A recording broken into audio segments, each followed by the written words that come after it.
Wild animals and people have always lived side by side in the Highlands.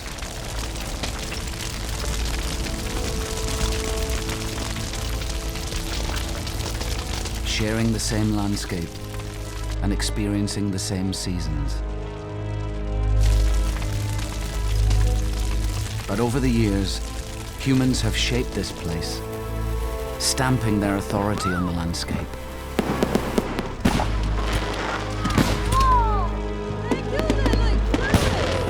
And dominating their wild neighbors.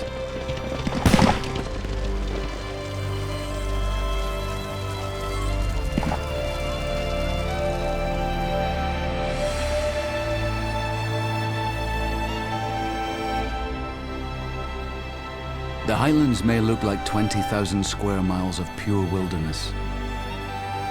But for millennia, people have left their mark on these mountains and valleys.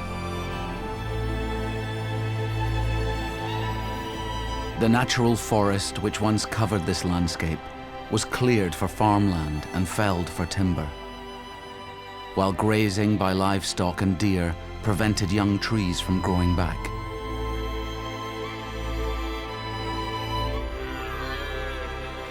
And while some species flourished, others were driven to extinction by habitat loss and overhunting. But now the balance is changing, and people have started to realize just how much we need to put back. Never before have the modern Highlands seen so much work being done to repair the damage of the past.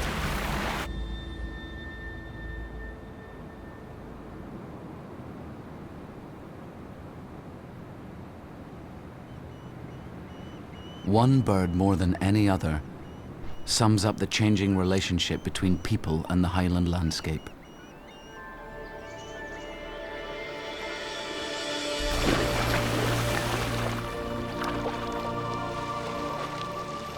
The osprey.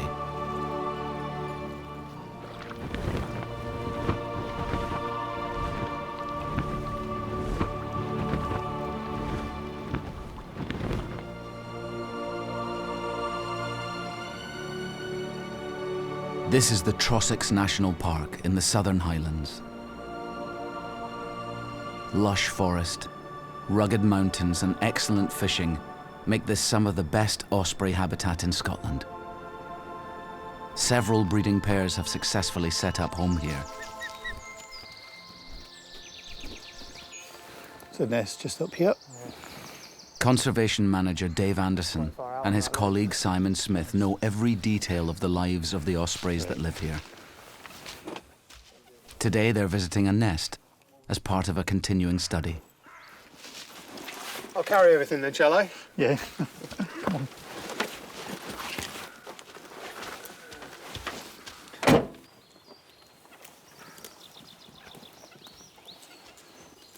Well, I work for the Forestry Commission, and within our land holdings we have a huge range of species, a lot of different birds of prey, and the osprey being one of them.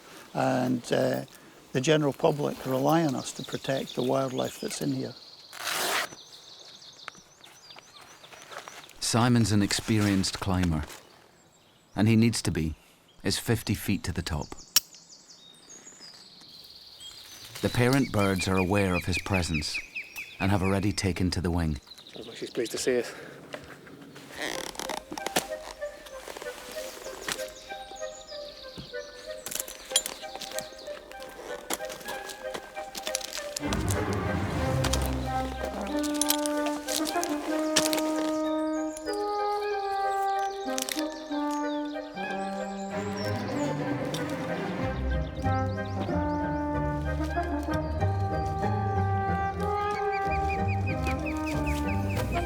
To the parent birds, Simon is a potential predator. They call to their chicks to lie flat, camouflaging themselves in the nest.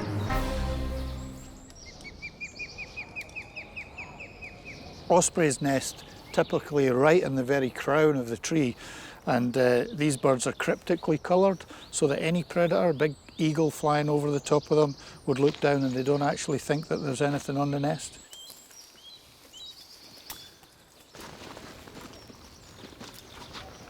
Dave and Simon visit the nests every year.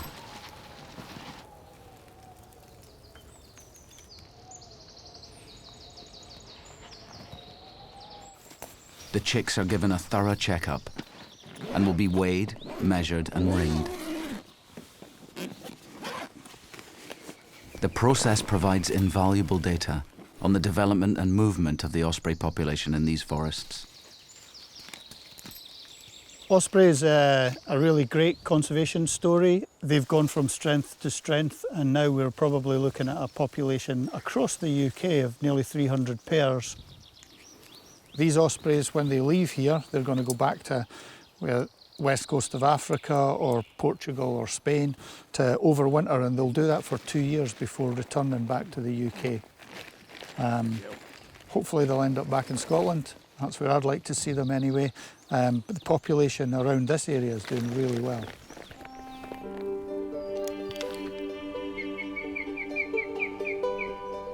It's an extraordinary comeback story.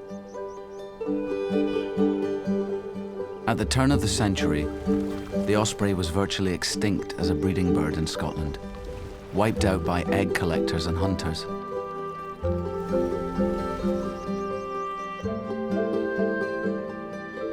But in the 1950s, after an absence of nearly 40 years, the osprey came back.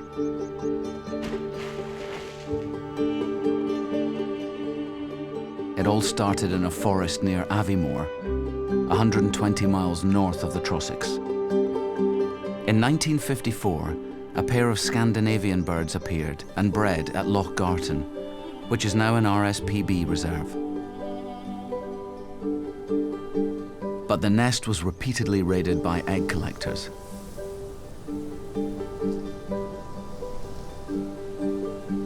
In response, the RSPB rolled out Operation Osprey, which became its most powerful weapon in the battle to protect these birds.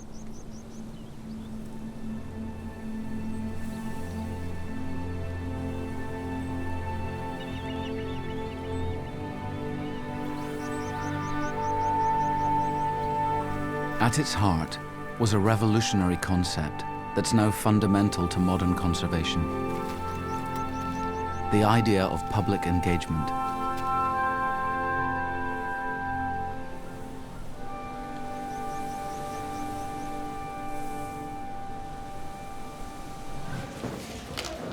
Jennifer Clark is the RSPB information officer at Loch Garten. When they first bred, rather than keeping it a secret, we decided that it would be better to tell the public about this and to invite them to come and see these birds, with the idea that if we told the public about what was happening to them and people came to see the birds, that people would be on the side of the birds and not the side of the egg collectors, and just to change people's opinions and ideas on how we treat nature. And it works. If you speak to any children now about egg collecting, they don't know what it is. Do you want to have a guess? What do you think happened when those first ospreys came back? The dedication of people like Jennifer is inspiring visitors who come to the reserve. Do you think they hatched into chicks? It's all about showing people wildlife, nature, showing them their ospreys, educating them about what we do here on the reserve and the wider work that RSPB does. So it's an educational platform and a great way to gain support.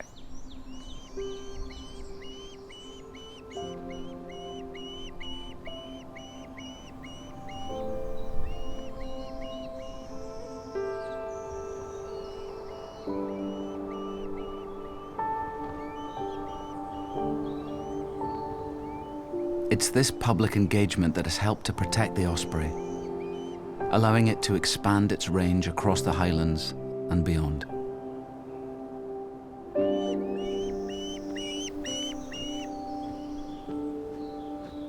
I love wildlife, I love nature. The story of the ospreys is gripping, the whole history of this place. The brilliant thing about ospreys is they came back on their own. We didn't bring them back, they just turned up. And when they did, we protected what was there. And to say that we've got 300 breeding pairs across the country now is fantastic. And last year, which was the 60th anniversary of ospreys returning to Scotland, we had our 100th chick fledged from the Loch Garten nest. So That's a nice success story in conservation.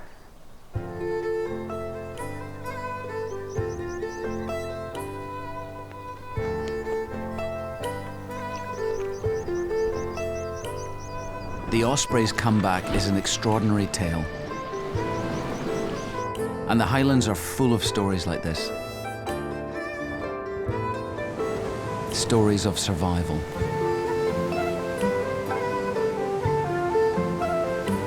And stories of change.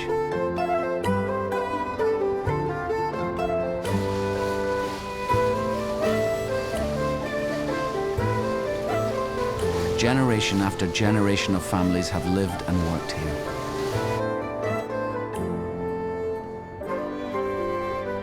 And like the wildlife, people too have learned to endure the seasons.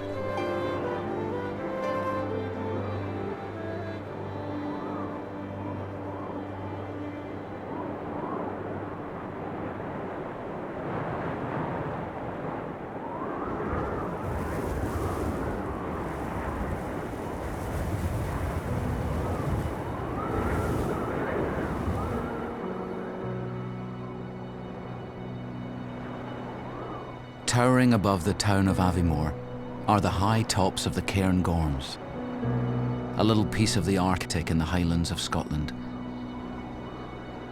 Here, only species adapted to sub-zero conditions can survive.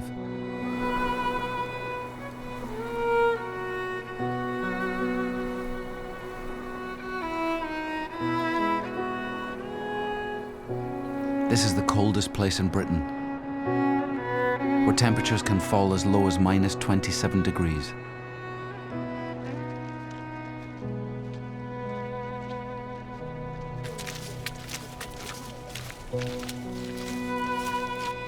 Fiona Smith and her colleague Abigail are trekking up the mountainside in search of a herd of animals perfectly adapted to this life in the freezer.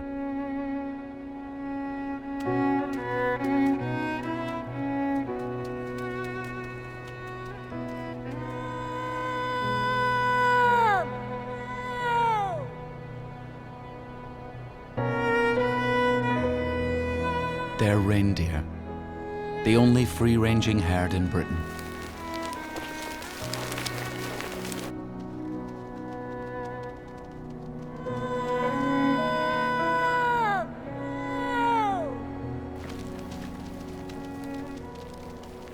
The Cairngorms is the only habitat in Britain that reindeer can live naturally. Because of its vegetation that grows, because of the climate we get here, it gets the Arctic and subarctic ecosystem, and that is where reindeer thrive, it's where they live, it's where they come from. The 150-strong herd do get a helping hand and extra food from the Cairngorm Reindeer Centre, owned and run by Fiona's family.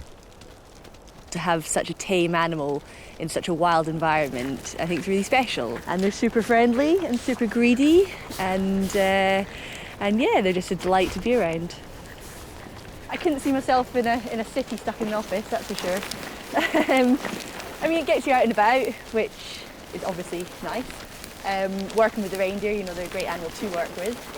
And I think it's something about working in their environment with such a tame animal. There's not many opportunities you could do that. So yeah, no, it's pretty special.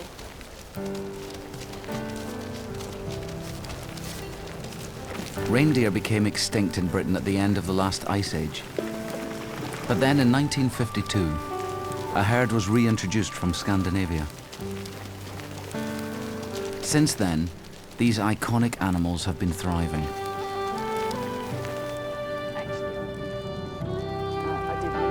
In the late 1980s, Fiona's parents, Tilly and Alan, bought the herd and took on its management. When I came up to work with the reindeer, I felt I had found my place. I had a passion for deer, which I got from my own father. I did a degree in zoology, and I knew about the reindeer in Scotland, so I came to work here as a volunteer in 1981. The reindeer were endearing, the mountains were fantastic, and the keeper wasn't bad looking, so we got married.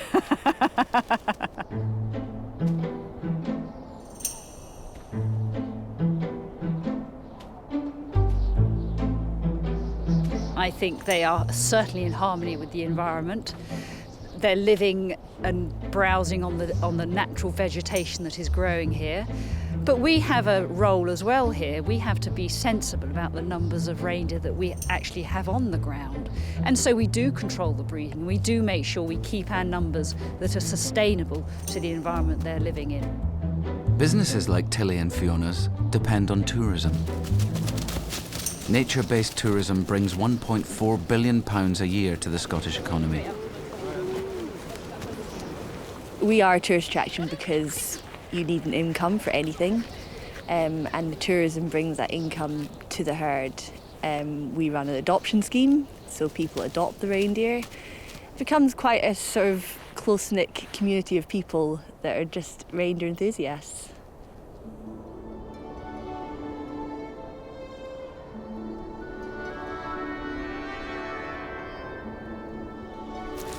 Without a doubt, I belong here in the Highlands because of the reindeer. For me, they provide me with all my joy. They are just lovely animals to be amongst. They come and they go. The next descendants come through and become those characters. And knowing an animal personally in such a beautiful wild environment is an honour, I would say.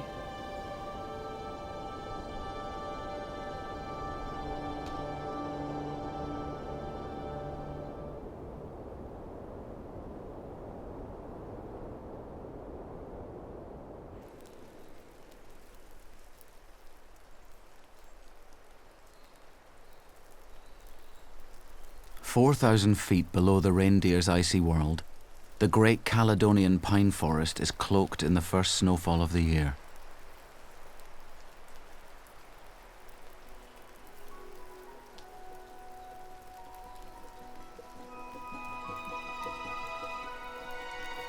Although winter can be tough on wildlife, the season can be the most beautiful of the Highland year. For photographer Neil McIntyre, it's the perfect opportunity to capture the ways in which wildlife copes with the extreme conditions.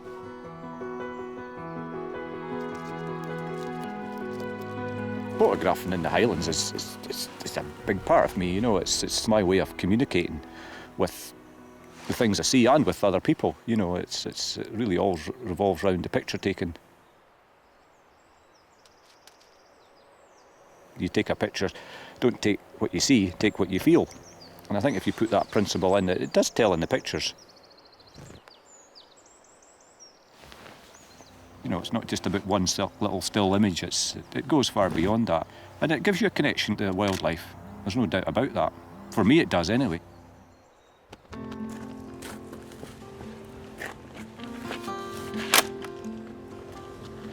Neil has lived on the edge of the Cairngorms National Park all his life.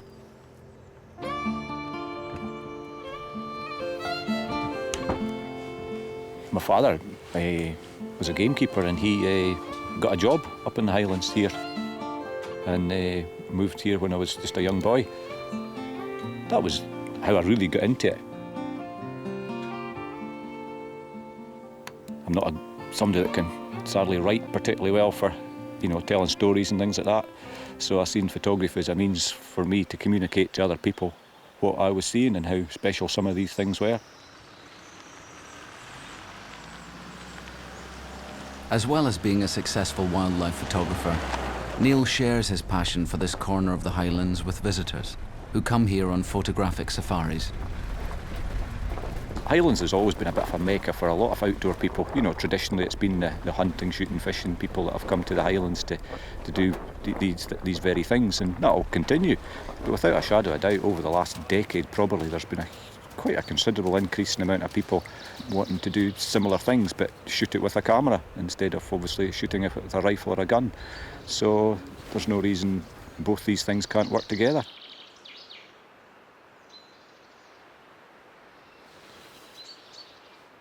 You get nice soft backlighting here in the morning, you know, because it sort of filters through the trees. It's not too harsh, it's quite nice.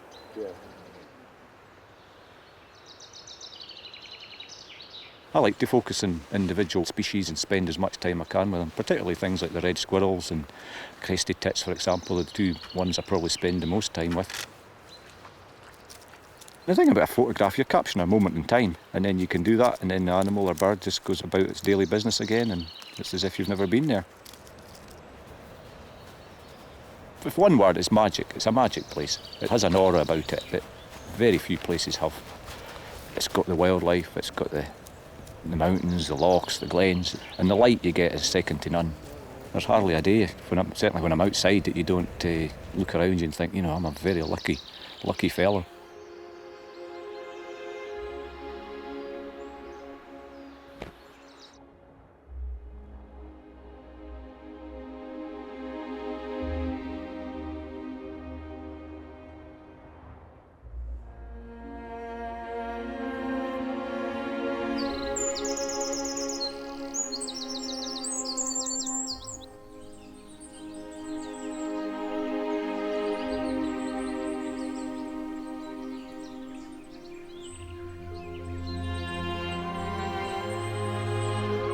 The Caledonian pine forest, at the heart of the national park, is Scotland's most iconic woodland wilderness.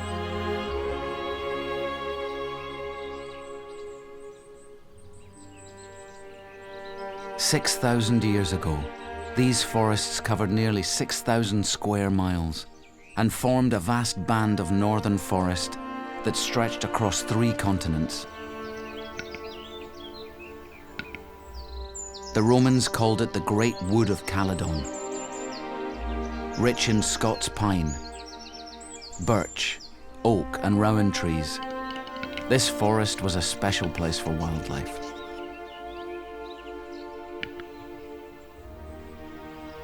But over the last 2,000 years, these woods were decimated. Today, perhaps just 1% of the ancient forest remains. Dr. David Hetherington is a national park ecologist and has a special interest in the restoration of these woodlands. At around 4,500 square kilometres, the Cairngorms National Park is one of the largest national parks in the whole of Europe.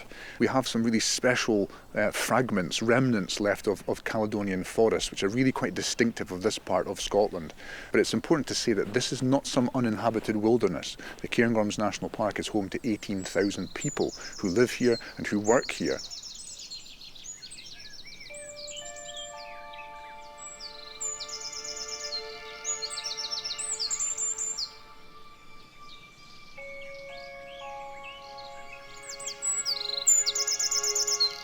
A familiar cast of characters can still be found in these ancient woodlands.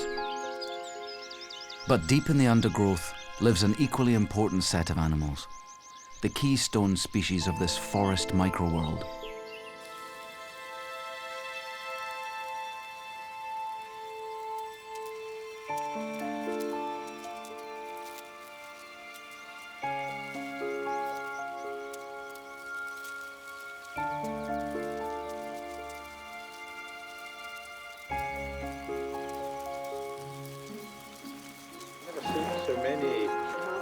Hayley Wiswell is an ecologist for the Cairngorms National Park Authority. And they're all very, very dark. She introduces groups of naturalists, rangers and foresters to the miniature world of the forest floor. Invertebrates are absolutely vital for the health of a forest because of the variety of roles that they play, whether they're food for the small birds or mammals, or whether they're decomposing dead wood, breaking it down and turning it into nutrients that the forest can use. So they're extraordinarily important. This enormous nest is home to Hayley's favourite species, the Scottish wood ant. These bustling ant cities can be 6 feet wide. Their presence indicates a healthy forest. The wood ants themselves are kind of a keystone species, if you like. Not only are they nurturing aphid colonies in the trees, which reduce the capacity of the tree to grow leaves, but they also do other things like they disperse seeds. So some plants in the pine forest produce seeds that are only dispersed by ants. And then the wood ant colony itself, the actual nest, is home to species of invertebrates that are only found in wood ant nests and not found anywhere else. They're helping the trees to grow, they're helping plants to grow, they're supporting all these other organisms. I think the forest would be a different place without them. You might have dozens of nests in a hectare forest. So that's millions and millions of ants running around. So in terms of sheer biomass, they're definitely the apex predator of the Caledonian pine forests.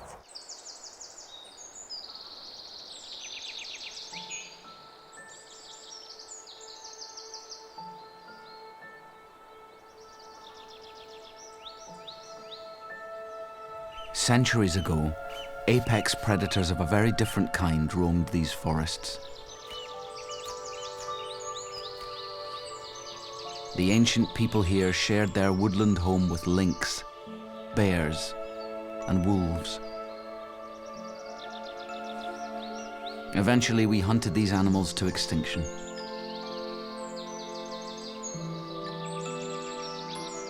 But one predator has managed to hang on. The Scottish wildcat. What it lacks in size, it makes up for in ferocity. Nicknamed the Highland tiger, this cat is even more endangered than its striped Asian cousin. This is not a domestic cat that has gone wild. This is a truly wild animal that moved in here shortly after the glaciers left Britain. Unfortunately, it really is in trouble.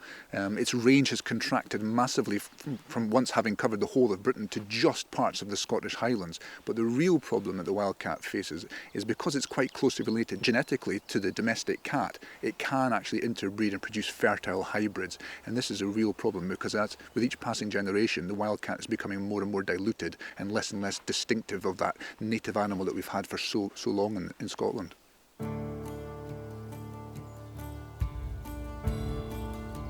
A coordinated conservation effort has set up Scottish Wildcat Action. It's the first national effort to protect the cats in the wild and has established a conservation breeding programme. Douglas Richardson is head of living collections at the Highland Wildlife Park. I firmly believe that a healthy captive population of Scottish wildcats in high quality environments will be crucial to the survival of the species. At the very least, that safety net role that they play. Someone alluded to captive breeding programs are like lifeboats on an ocean liner. You hope you never have to use one, but it's nice to know that they're there.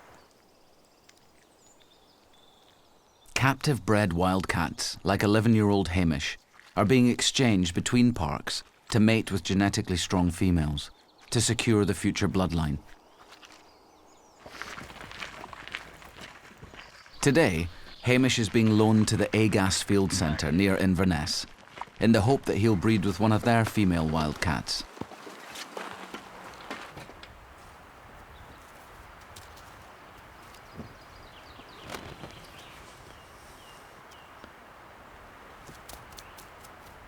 Hello, what's all this? What's this? He's quite a character. He's not at all dangerous. Though saying that, I wouldn't want him to land on the top of my head. He's very good with females and he's excellent with his offspring. I've actually seen him carrying and cleaning his kittens on occasion.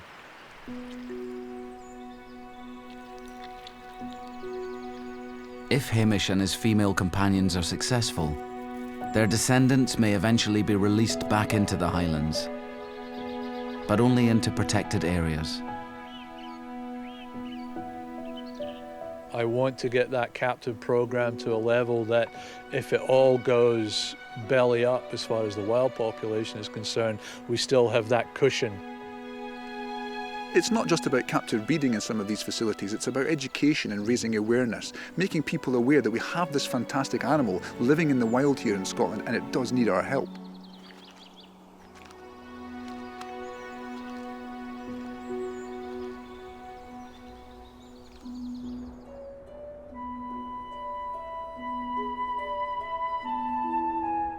If animals like the wildcat are to successfully re-establish themselves in the Highlands, it's critical there's enough habitat for them to live in.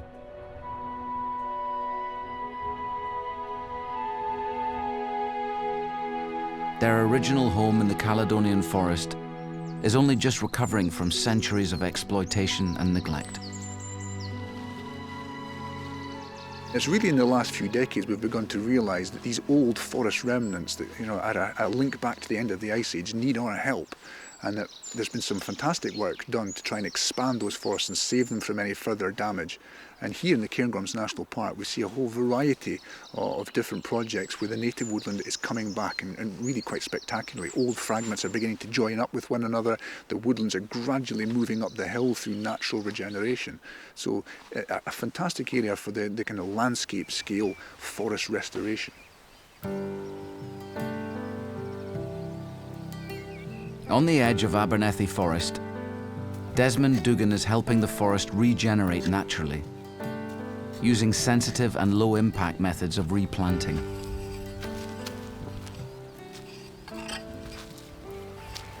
In recent years, the pine forest has been receding down the hill because of man's management. Man has converted some of the woodlands here to heather mooring, perhaps for grouse shooting or for sheep ranching. So the forest has been lost, and we here at RSPB Abernethy are trying to encourage the sort of recolonisation of the forest. And we're trying to do that mostly by natural processes.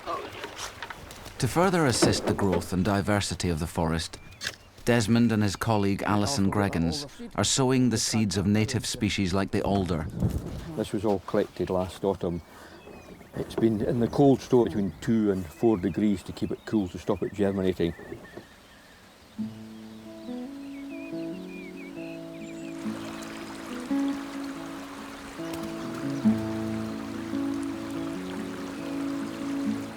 We're now sowing some of the seed into the river, directly into the river here in this little stream here, and we're also scuffing some of the seed into the riverside gravel because alder is water distributed. The seed falls into the river, it's washed downstream and it gets lodged in little nooks and crannies downstream. Getting more forest is not just about creating a habitat for wildlife. We want to create a managed environment here so that people can come and enjoy, whether you enjoy just a quiet day's bird watching or visiting the Osprey Centre or perhaps botanising or doing whatever you enjoy in the natural landscape.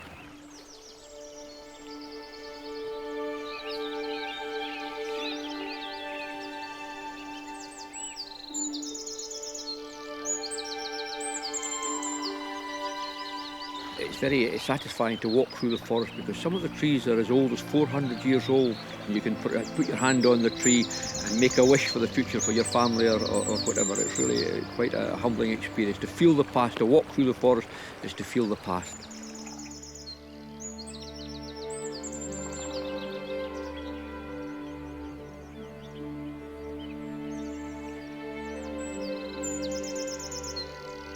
Thanks to people like Desmond, the forest has a chance to flourish again.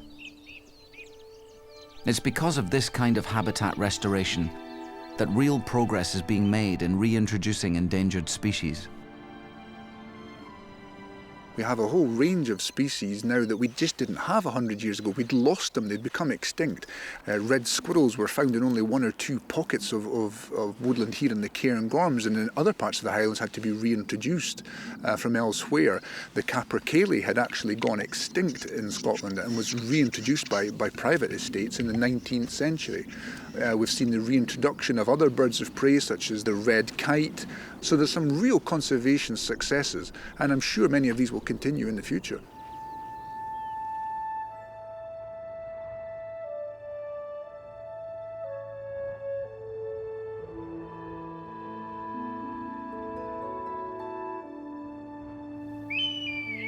Red kites are a soaring symbol of hope in the Highlands.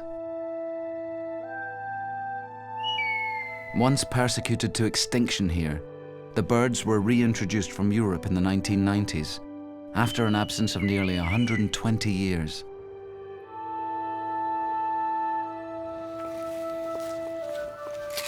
Dave Anderson is monitoring this new breeding population in the Trossachs. The birds that we're monitoring here in central Scotland were put back in '96, and the population now is between 75 and 80 pairs.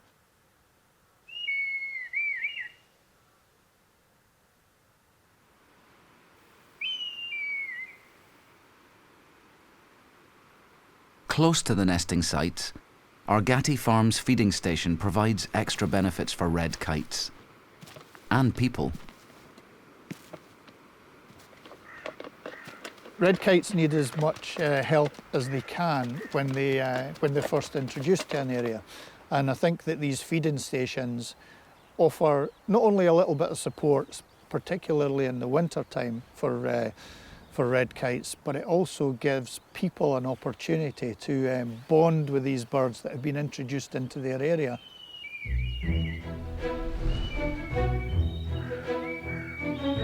The Argati lunchtime acrobatics are guaranteed to impress.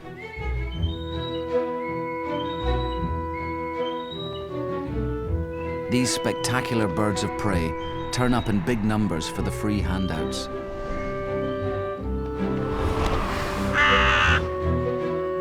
Other birds of prey, like buzzards, are no match for this kind of aerial bombardment.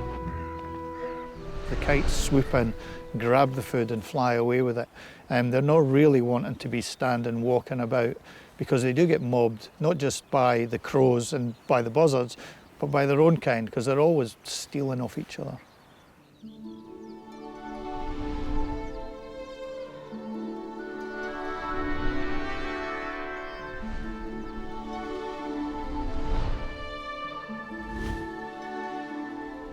Wildlife is coming there to obviously get a free meal, and people can go there and enjoy it.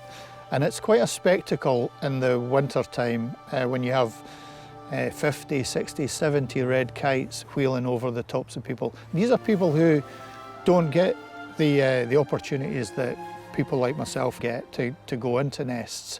And I think it's really important that they get that opportunity. Otherwise, why would they even bother thinking about protecting them?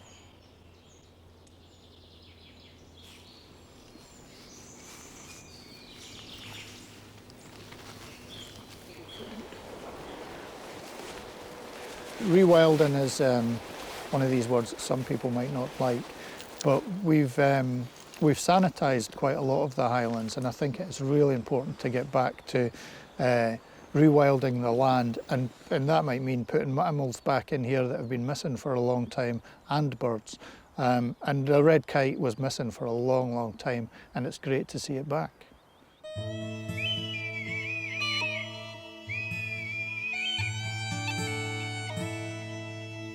But there are some people whose plans for rewilding are much more radical.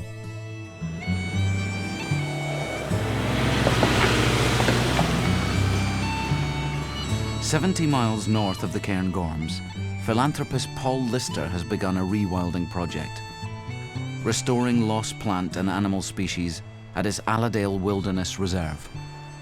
Well, we've been used to hundreds of years of a sterile landscape, like a dead zone, for, since the last 1,000 years, since the Norman conquest. We've been, sort of sanitizing our landscape. And so it's very difficult for people to understand, where we're at.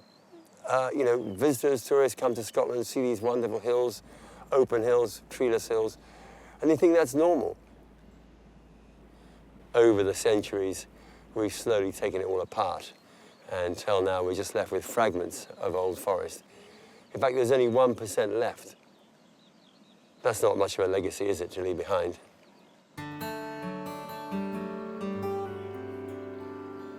Paul wants to bring large carnivores back to Scotland. He and others believe that nature needs top predators like wolves and bears to help balance out the ecosystem. This will give vegetation a chance to recover from overgrazing by deer, benefiting all wildlife. He also believes these animals will benefit the people of the Highlands through ecotourism.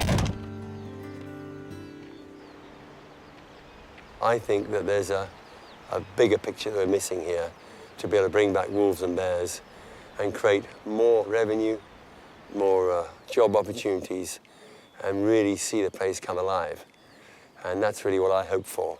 I mean, look at the fantastic woods behind us here. Hundreds of years ago, there would have been wolves and bears in here. And it's just a shame that, to me, they're as magnificent as they look. It's kind of like a dead zone. We've got to move forward, we've got to see some change, and we've got to progress. Life is not about the past, it's about the future. And we need to build a new future, a new consciousness, a new way of treating the landscape.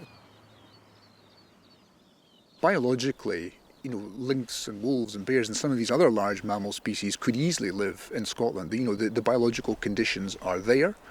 The biological conditions will probably improve with time as we get more woodland cover, etc. So yes, I mean, these large mammals could definitely live here, but of course the crucial factor is not the biology, it's the human environment. Are humans prepared to live alongside animals, which, undoubtedly beautiful and charismatic as they are, and undoubtedly could be part of a wildlife tourism initiative, but they will have impacts on, sometimes they will create problems. Are we prepared to live alongside them? And it's only really the people of Scotland who can make that decision.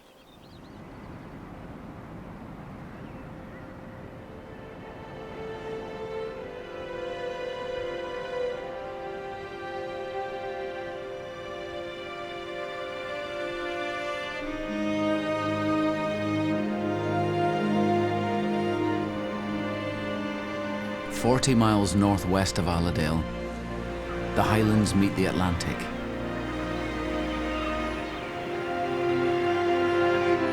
Here lie many of the great seabird colonies that have made the Highlands world famous.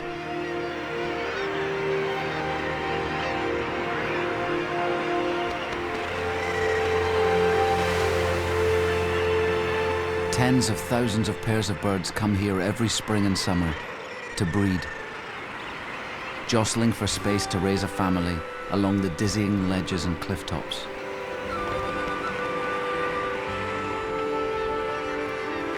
Paul Walton is head of habitats and species for the RSPB, and these vibrant communities are his special passion. People can come to Scotland, they can come to the Highlands, they can visit these incredible seabird colonies, and it is, to my mind, every bit as spectacular as a visit to the Serengeti in Africa. It really is one of the world's greatest wildlife spectacles.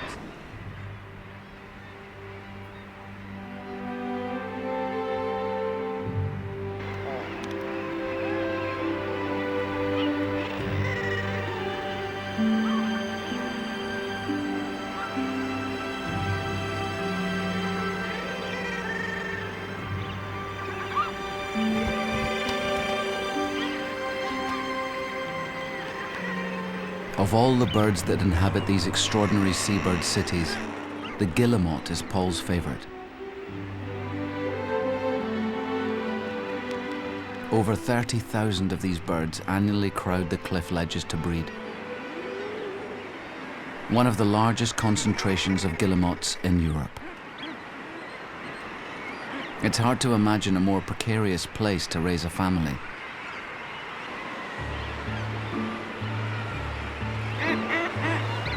Seabirds are important indicators of change in the health of this marine world.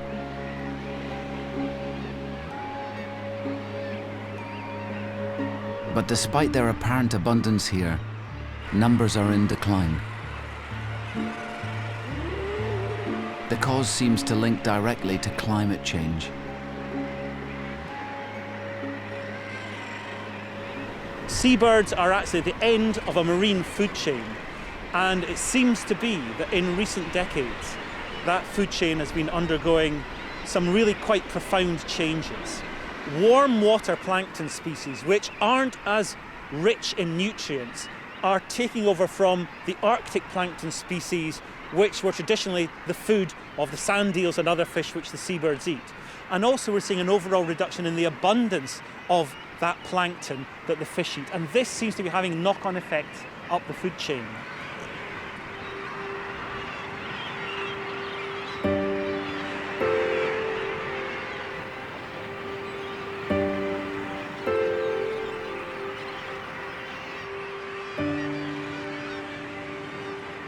We look out there at the ocean, And people tend to think, you know, that's genuinely a wilderness, that's wild out there, it's the last frontier. But there is absolutely no doubt that human activity is having a profound effect on the marine environment and on the wildlife that depends on it. So they're facing multiple pressures, and those pressures are really beginning to show now and have effects on our seabird populations and driving them into decline. And this is a global issue.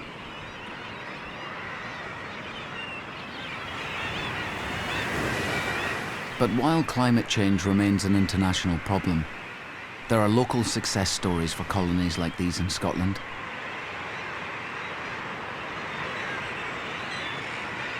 One area that proves that people can really make a difference is in the idea of marine protected areas. Now, we have protected areas on land, and we have done for decades. The marine environment, it's been much slower, but we're making real progress now. It remains to be seen how well they'll be managed. That's a challenge for us all. But it was public pressure that brought about this critical change, and it is real progress.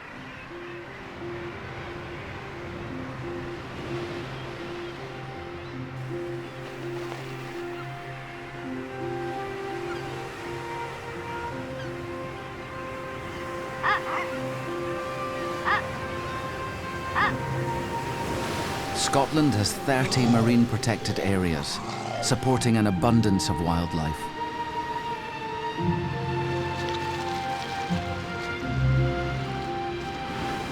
With over 20 different whale and dolphin species, the Highland coastline provides a rich habitat for cetaceans.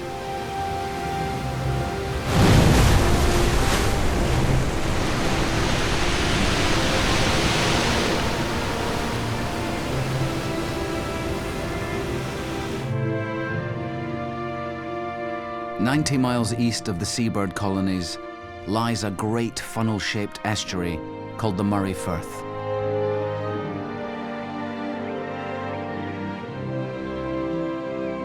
WDC, Whale and Dolphin Conservation, are based here and run a program called Shore Watch. They work with 23 coastal communities, aiming to engage them in protecting the marine environment. Katie Dyke is their conservation officer.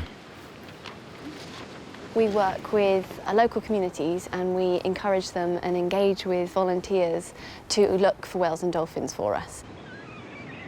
As you're scanning, you're just looking for splashes, feeding birds, any like break in the water, any discontinuity in the water that you might think, oh, there's something there. Yeah. We analyse all this data so that we can better understand the movements of whales and dolphins around the Scottish coastline, and then we can use that to advise governments and developers on how to protect the cetaceans that we have around Scotland.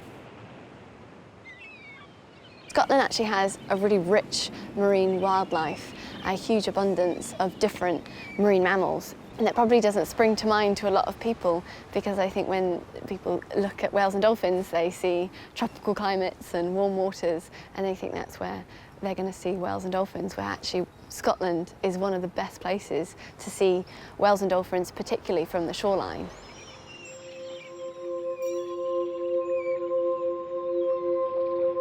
These coastal waters are regularly visited by a resident population of almost 200 bottlenose dolphins. We've actually got the world's biggest bottlenose dolphin. They're the most northern bottlenose dolphin of the world, and basically they're the biggest. So they're 4 meters long. They're absolutely huge. They're kind of relatives across the world. So you've got bottlenose dolphin in California and Australia, and they're only about 2 meters long. So our bottlenose dolphin are double the size. Basically, they're kind of the fattest in the world, I think. You know, they've got a lot of food around here. They've got a lot of fatty fish to eat. They've got salmon, and they basically have to stay nice and warm in this weather, so they've got an extra layer of blubber.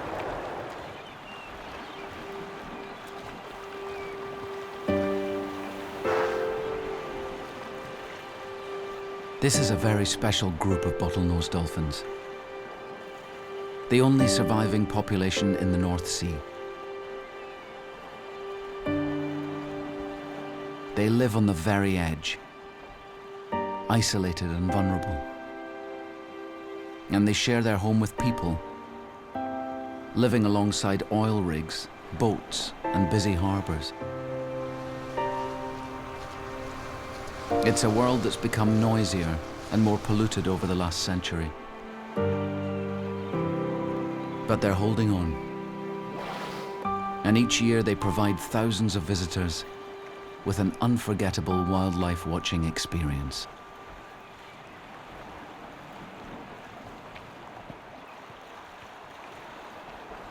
No one knows the Murray Firth dolphins better than Charlie Phillips.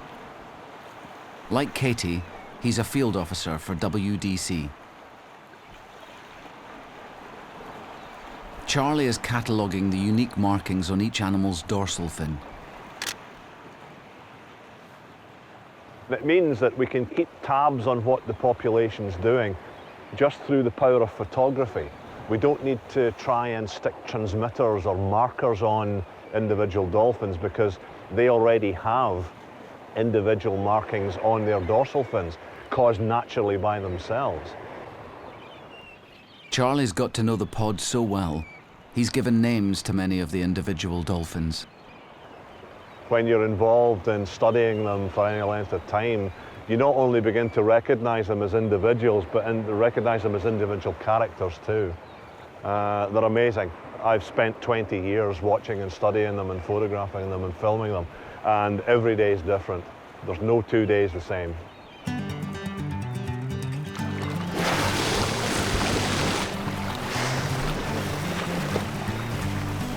Charlie's favourite spot is Chanonry Point, a shingle spit sticking straight out into the Murray Firth. When the Atlantic salmon begin their spawning runs, the dolphins gather here on a rising tide. If you time it right, you can enjoy one of Scotland's most extraordinary wildlife spectacles. The bottlenose dolphins have figured out a method of hunting where if they wait for an incoming tide, as the tide rushes past the tip of this peninsula, it creates tremendous whirlpools and eddies, and the migratory salmon that are coming through this area seem to congregate in one narrow spot, and the dolphins basically wait on this tidal current, almost like a supermarket conveyor belt, bringing the food towards them.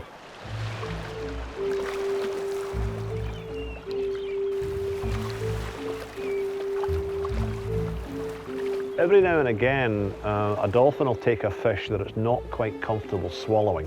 So what it's got to do is it's got to physically regurgitate it and then re-swallow it. It can sometimes take a dolphin 45 minutes, 50 minutes to swallow a really large fish. But it's worth it because that huge packet of protein and nutrition, it's worth spending the time putting that down your stomach because you don't know where you're going to get the next one from.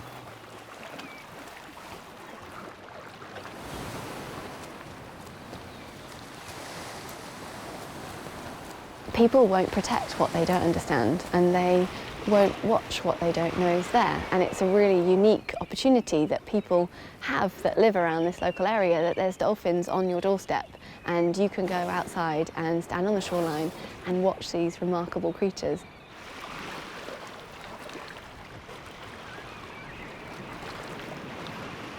The people of the Highlands are rediscovering their connection to wildlife, And I think feeding underneath them. proving that public engagement and positive action can, and does, make a real difference.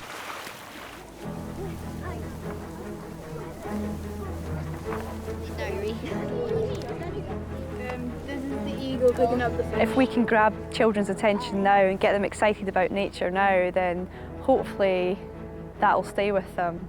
And it'll stay with them into adulthood, and they are the people who are going to be looking after this in 20, 30 years' time, so we really want to grab their attention now.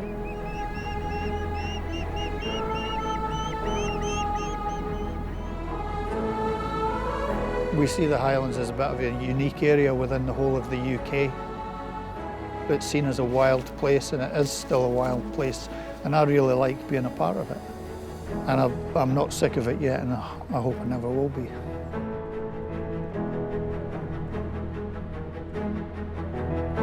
The Highlands, for me, it's home. It's where my ancestors come from. It's a beautiful part of the world. It's got some fantastic nature, but for me as an ecologist, I feel there's a job to be done. You know, we've got to repair some of the damage to make this an even better place for future generations to live.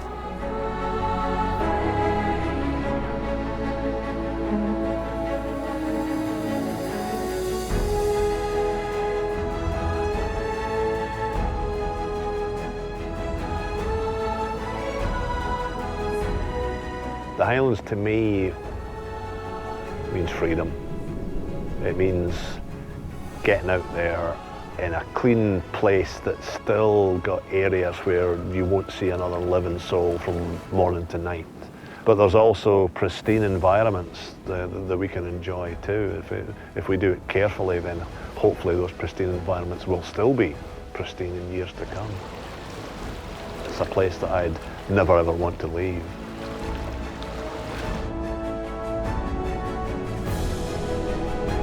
The Highlands have inspired people for generations. But keeping them wild and diverse is our responsibility.